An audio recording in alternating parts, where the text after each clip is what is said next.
Hello everyone, आज date है 25 अप्रैल 2023 और द हिंदू न्यूज एनालिसिस में आपका स्वागत है। इस वीडियो में हम द हिंदू की इंपॉर्टेंट न्यूज को एग्जाम के पॉइंट ऑफ व्यू से डिस्कस करेंगे। नीचे डिस्क्रिप्शन बॉक्स में Telegram channel Volcano IAS Academy का लिंक दिया हुआ है।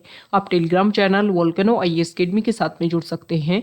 वहां पर हर exam means UPSC, state PCS and other exams के पॉइंट ऑफ व्यू से काफी इंपॉर्टेंट इन्फॉर्मेशन आप सभी के साथ में शेयर की जाती है। तो चलो स्टार्ट करते हैं। वीडियो को स्टार्ट करेंगे एक ज्योग्राफिकल बेस्ड क्वेश्चन के साथ में।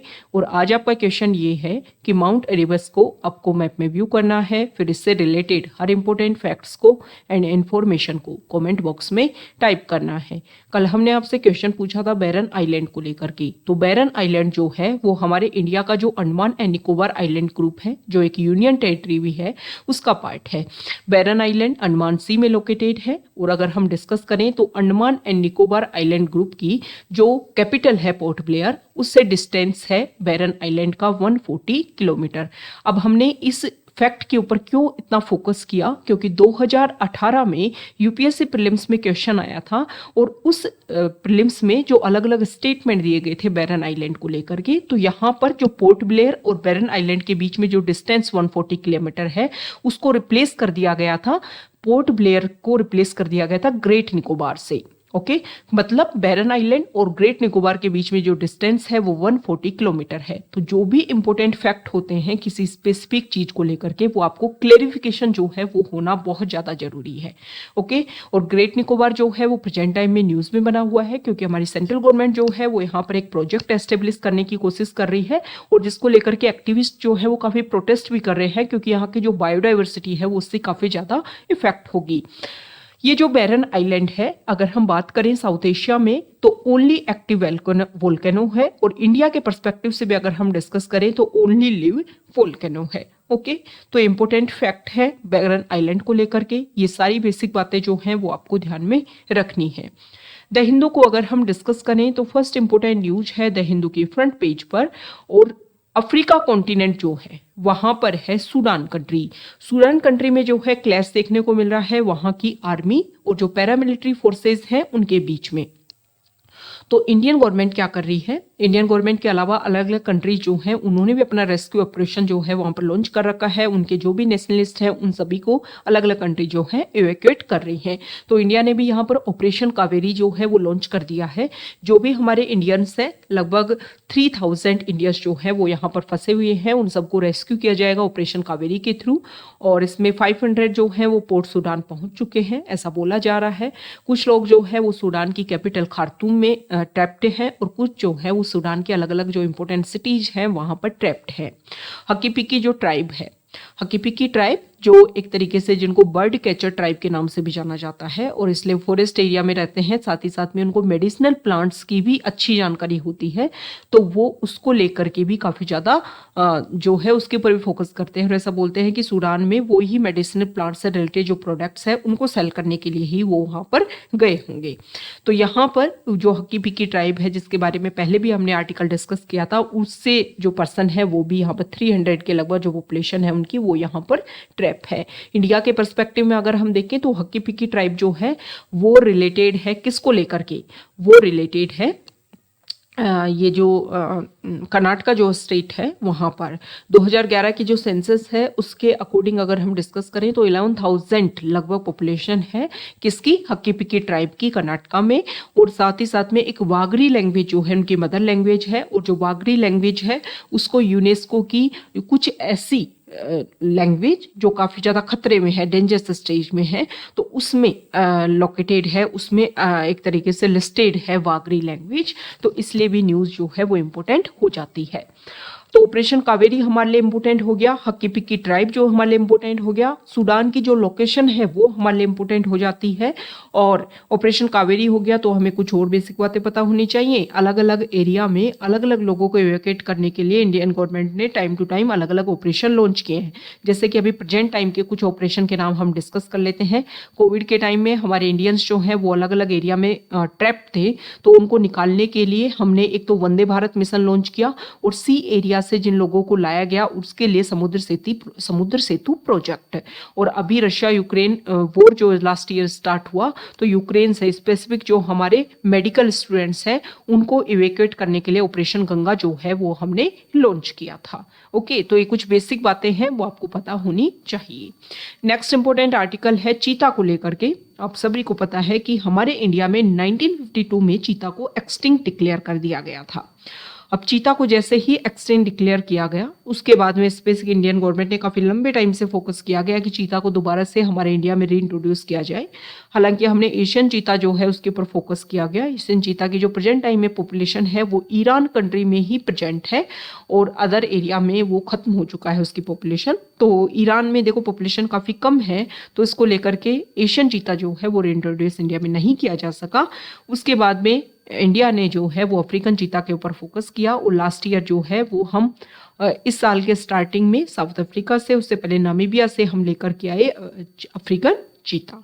और मध्य प्रदेश का जो एरिया है कूनो नेशनल पार्क, वहां पर हमने इसको रीइंट्रोड्यूस किया क्योंकि वहां का जो हैबिटेट एरिया है वो सिमिलर बिलोंग करता है जहां से हम चीता लेकर के आए हैं।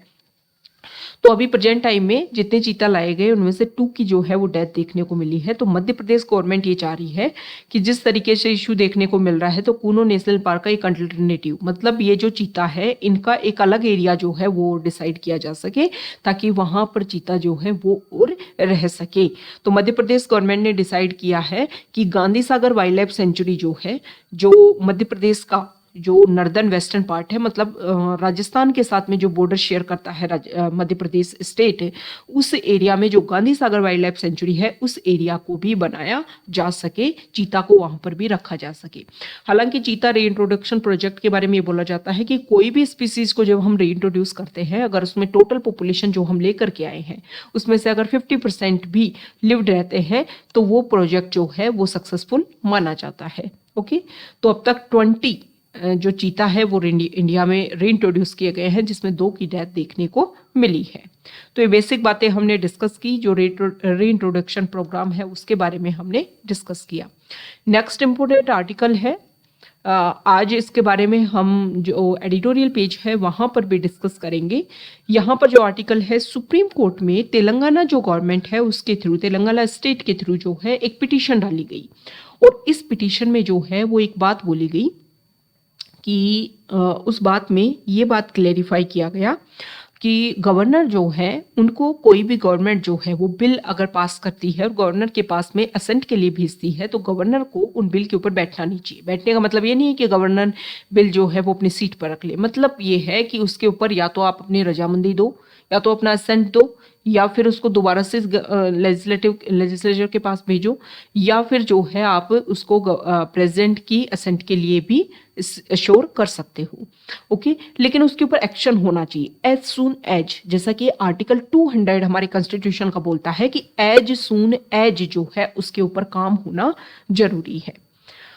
तो यहां पर अगर हम बात करें तो गवर्नर जो है उसके लिए सुप्रीम कोर्ट ने ये बात बोली और सुप्रीम कोर्ट जो है उन्होंने ये सारे पर्सपेक्टिव जो है वो डिस्कस किए हैं। देखो, अगर हम बात करें सेंट्रल गवर्नमेंट और स्टेट गवर्नमेंट अगर अलग अलग पार्टी से बिलोंग करते हैं तो ये इशू जो है वो काफ़ी ज़्यादा देखने को मिलते हैं।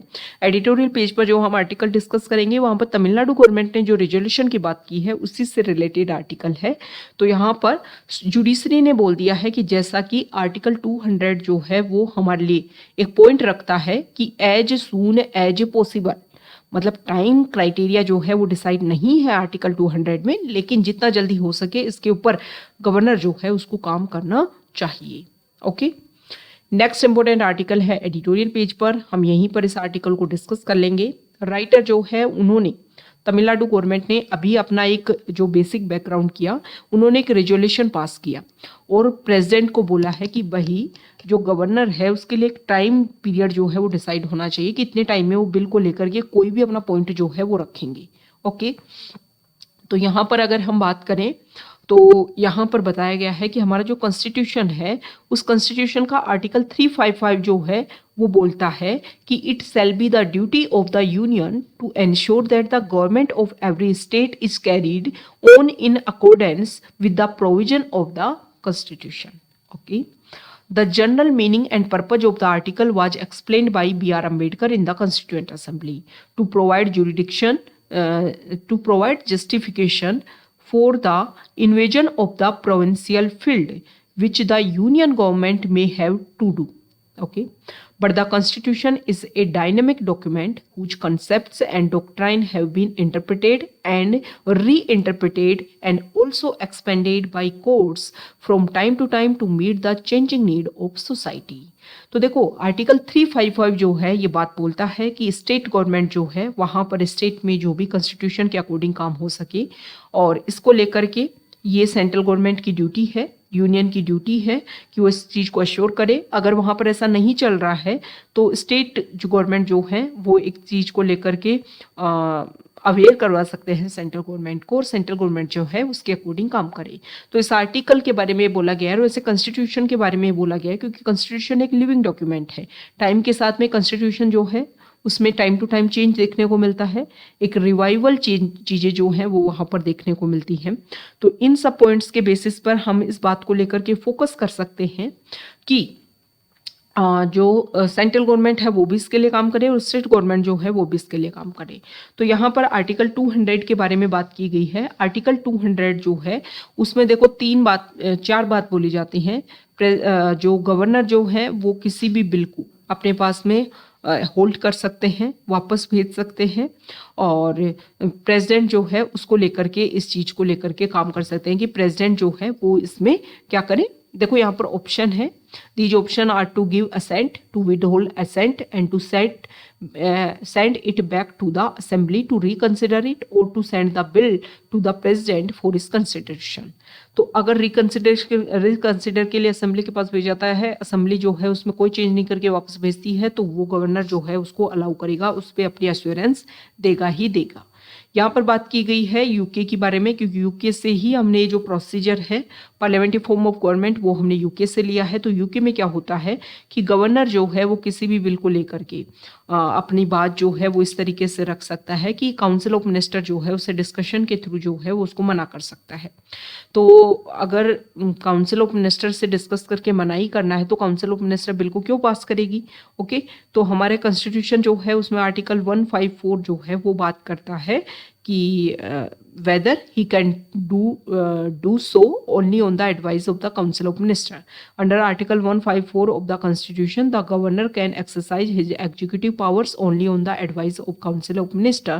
So there is a view that the governor can withhold assent to a bill only on ministerial advice.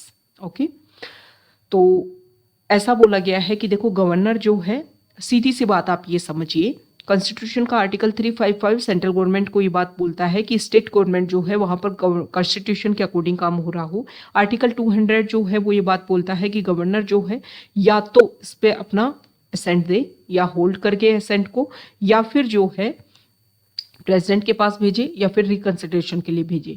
तो टाइम पीरियड डिसाइड नहीं है, लेकिन जैसे कि हमने पहले डिस्कस किया, एज सून एज, जितना जल्दी हो सके उसके ऊपर काम होना चाहिए। और देखो यहाँ पर ये बोला गया है कि यूके में बोला गया है कि काउंसिल ऑफ मिनिस्टर के थ्रू जो है उसके ऊपर मना किया जा सकता है। और जैसे कि हमारे कॉन्स्टिट्यूशन में भी आर्टिकल 154 में बोला गया है कि गवर्नर जो है वो काउंसिल ऑफ मिनिस्टर की एड एंड एडवाइस के अकॉर्डिंग काम करेगा।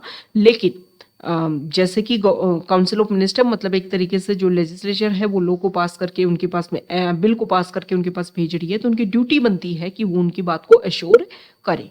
ओके, अब यहाँ पर बात आती है जुडिशरी की। तो दो केसेस के बारे में यहाँ पर बोला गया है कि एक केस है 1962 का पुरुषोत्तमन नंबूथी वर्सेज स्टेट ऑफ केरला।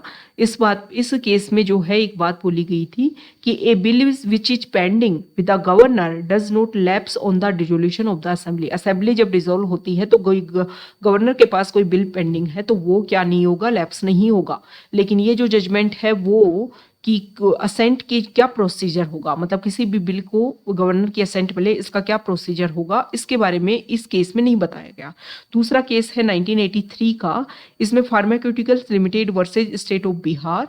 इसमें बोला गया कि power of the governor to reserve a bill for the consideration of the president, मतलब गवर्नर जो है किसी बिल को कंसिडरेशन के लिए रख सकता है, लेकिन फिर भी इसमें बात नहीं की गई कि किस तरीके से प्रोसेस जो है वो असेंट का हो।